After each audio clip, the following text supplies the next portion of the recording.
I feel absolutely, I feel nothing in there. There you go. That's good. That girl. Pull it. Because that will make you sick if that stays. Like maybe a very early non-development? Or like a false pregnancy? I don't know. Hello from the Hashknife. So we recently had some issues, or an issue come up with a aborted calf, and just trying to eliminate some possibilities of some problems. Usually the hay we get, and this is alfalfa hay, is well done.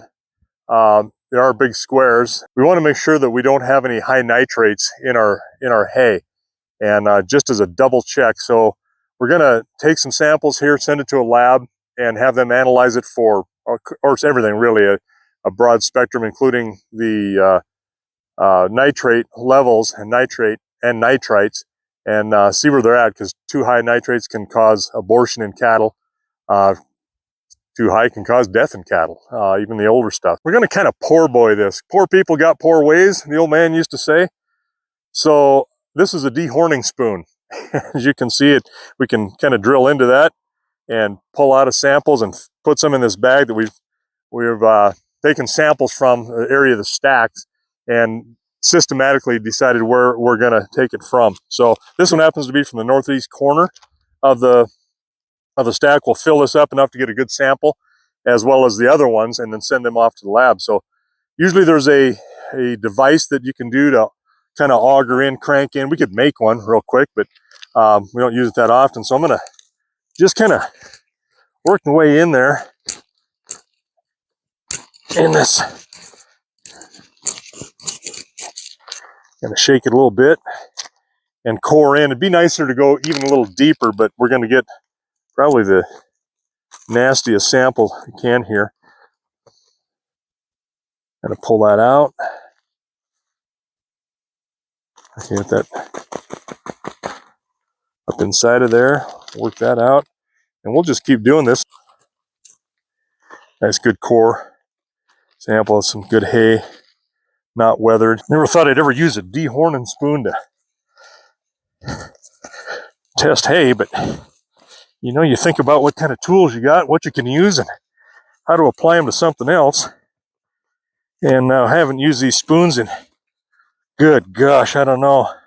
It's been decades. We don't have horned cattle anymore, and I never cared for using these. For those that are a little bit concerned that we're not doing this quite right, you're right. It should be lots deeper, being from a side that's exposed a little less to the weather. But if the nitrates are there, they're there, and we'll find it in all of these samples and how that comes back, and from the lab, and be able to analyze exactly in the stack where it's at, what portions come in, and you can kind of go back to where the portion of the unload that happened months ago, where that come on what truck, and because I always keep records of when the truck comes in, how many bales it's got, how I stacked them, and that sort of thing. So it's not a big deal. So we'll see how that comes. We could probably fill that up a whole lot more if you wanted to, overkill, but usually that's a fair enough size sample that we'll ship that off. They'll have that, and probably within a couple of days, we'll have the results back. So it's kind of nice to have that availability with a laboratory that does just that: soil testing, hay testing as it's growing, dried hay, all kinds of different applications there for it. So it's a lifesaver sometimes. We'll see how it turns out, if we can continue to feed this hay, or we need to start mixing some hays with the grass hay, because we immediately took that herd away from the alfalfa, or didn't supply it to them, but we've got just straight grass hay, which is not an issue for any kind of nitrates at all. So hopefully we can feed this, it's safe, and then we can get back into getting some high protein into these cows on this last trimester of growing these calves inside them on the gestation, and then they'll start milking when they do have these calves, and we'll be in some really good shape. We have got our results on the hay analysis done. And I'm not really concerned about anything other than our nitrates or something that stands out. And if you look at the nitrate content with nitrogen, it's really not much of a concern, but it's still want to highlight both of these nitrate contents. And then the nitrate alone in ppm for this combined sample. And he did these samples separately and then combined and got results because nothing came out high on all of them. At 992.1 on this combined sample, crude protein at 18.5, which is good. It's decent, but nothing else out here that we're really too concerned about for the purposes of figuring out what's going on. And so this is a number we're really looking for. It's less than 1,500. Well, we're at less than 1,000 here. At 15 to 5,000 ppm of nitrates, you're looking at safe for non-pregnant livestock, and then limit to the intake for 50% for pregnant livestock. And of course, above 10,000 don't feed. They can be toxic to everybody. So this is really good news here. And then our second is even lower, 667 on that one. And the same thing, crude protein's a little bit less, not much, like a 0.7%, but it's always nice to look at that protein, what we're pumping into these cows so that they can pass it on to the growth in those calves every day. So really good news. We haven't had any other issues with these cows in the last couple of days, and this was only, I think you got this analyzed on the 27th of February. We sent it out on the 23rd. Is actually when we sampled it, sent it in the mail, and so it took a couple of days to get to him.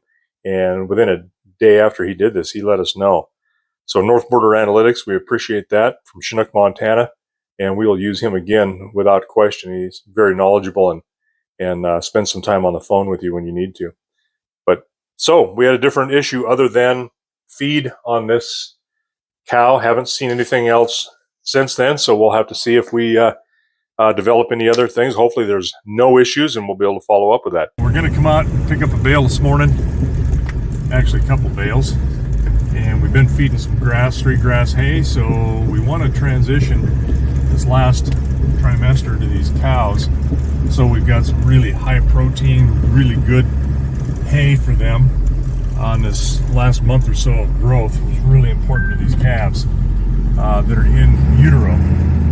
So we're going to kick this up, transition for a few days to a bale of grass and a bale of alfalfa. And then once we've done that for a little bit, then we will transition for the calvy cows to just a straight alfalfa mix and let them enjoy some more palatability. They're really liking this alfalfa because it's sweeter and all kinds of advantages, but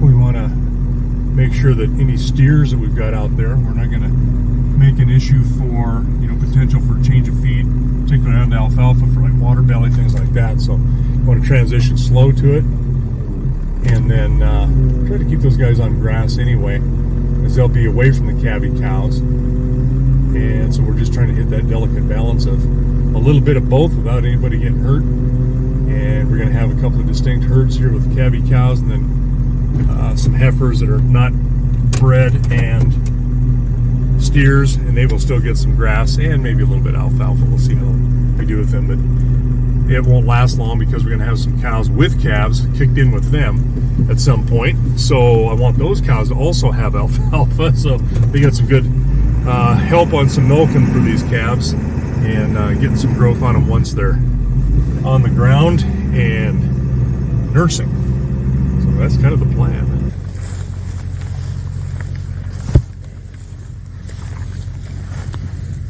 Got a little mold in some of this tot bale. Not exactly thrilled about that. They surprisingly packed through it.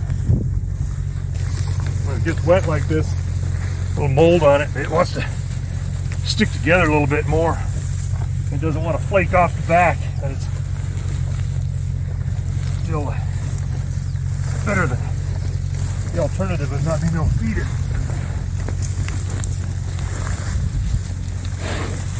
Come on.